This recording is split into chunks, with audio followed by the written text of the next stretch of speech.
Okay, this lesson is doing panoramas inside Lightroom.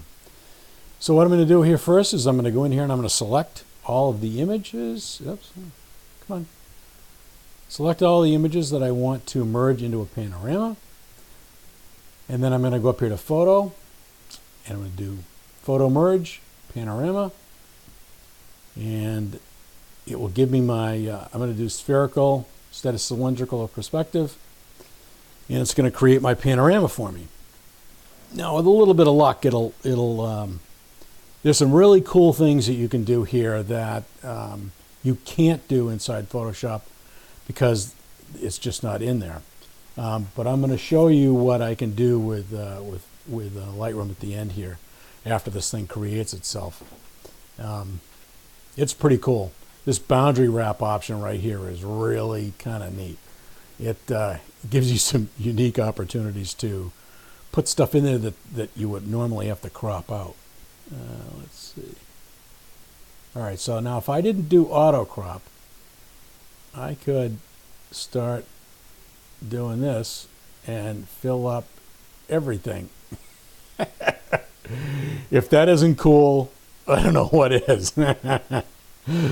So I'm going to hit merge and see what we get. The first couple of times I did it, I cropped it. But this is a very unique opportunity. You can't do this in Photoshop. I guess you can do it in Photoshop somehow. I'm sure there's a way to do it. But this gives you the opportunity to just use a slider to adjust it, which is, to me, is really kind of cool. So we're just waiting for Lightroom to build this back up again. And I'm sure that I added to the time by adding to the border. But it's kind of cool.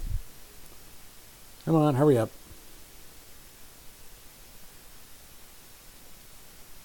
And then what I'm going to do is I'm going to lighten this image up a little bit and do a little bit like what I did in Photoshop, but it's so much easier in Lightroom.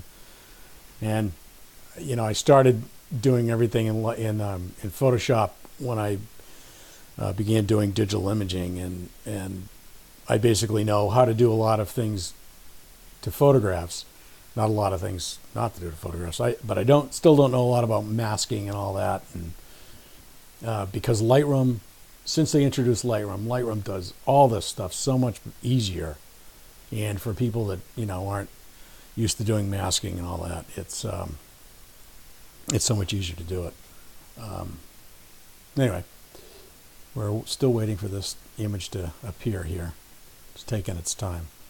I think I added to the length of time by not cropping and adding to the border. Come on, you can do it. There we go. It's going to give me a ginormous picture.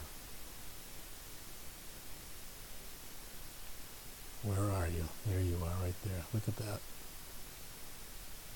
Oh, that's neat. That is cool.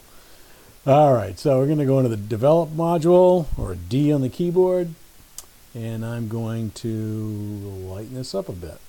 Not too much. Still like the deeper sky. Then we're going to go over here. I'm going to use the adjustment brush again, and I'm going to do some work on my son John so he shows up a little bit better, and maybe even my wife over here. And let's see what happens. We can do that. Oh, look at that. He's coming into view. Whoop. Be a little bit too much. All right.